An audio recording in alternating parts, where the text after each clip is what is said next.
विकास तभी सार्थक होगा जब हम विरासत का संरक्षण करेंगे।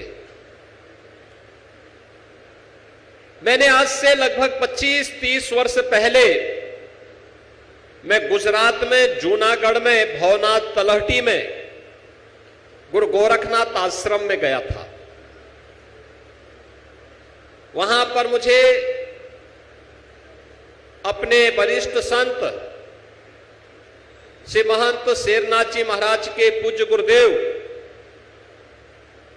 श्री त्रिलोकनाथ बाबू जी की एक भजन हम लोग वहां सुनते थे, जिन्होंने संतों की महत्ता के बारे में कहा कि संत है सुहागी रहते सदा मगन और जाते हैं जिस लोक में करते सदा चमन। और मुझे तो चमन आज आपको यहां पेवा में देखने को मिल रहा होगा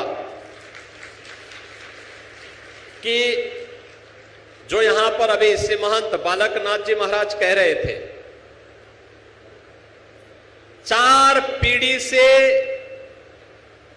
ऐसे नीचे की ओर पतन की ओर जा रहा एक पवित्र सिद्ध की यह पावन धरा,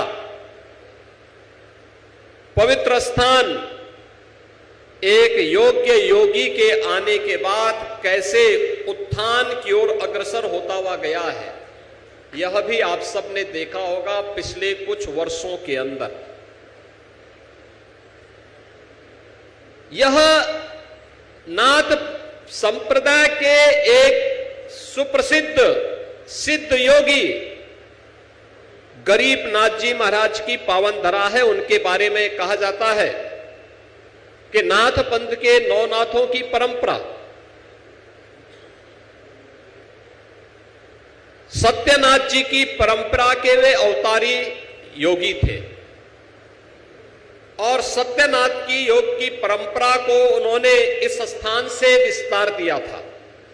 और सत्यनाथ के योगी देश के अंदर जहां कहीं भी रहते हैं वे अपना स्थान पेवा को मानते हैं। उनका सिर माथा पेवा है, पेवा की धरा है, यानी पेवा की धरा है। और यहां से ये विस्तार लेता हुआ देश के अलग अलग कोने में फैलता गया। यहां की स्थिति हम सबके संज्ञान में थी और जब शेरनाथ जी के बारे में संप्रदाय ने कहा कि भाई आपका सिर माथा है, आपको वहां पर कुछ करना चाहिए, वे पहले संकोच में थे। मैं करूंगा, मैं सहायता कर दूंगा। सहायता करने से नहीं होगा, स्वयं प्रत्यक्ष रूप से आपकी उपस्थिति वहां पर हो। आप वहां उपस्थित होकर के उस स्थान के बारे में कुछ सोचेंगे तो लोगों के मन में एक विश्वास जागृत होगा।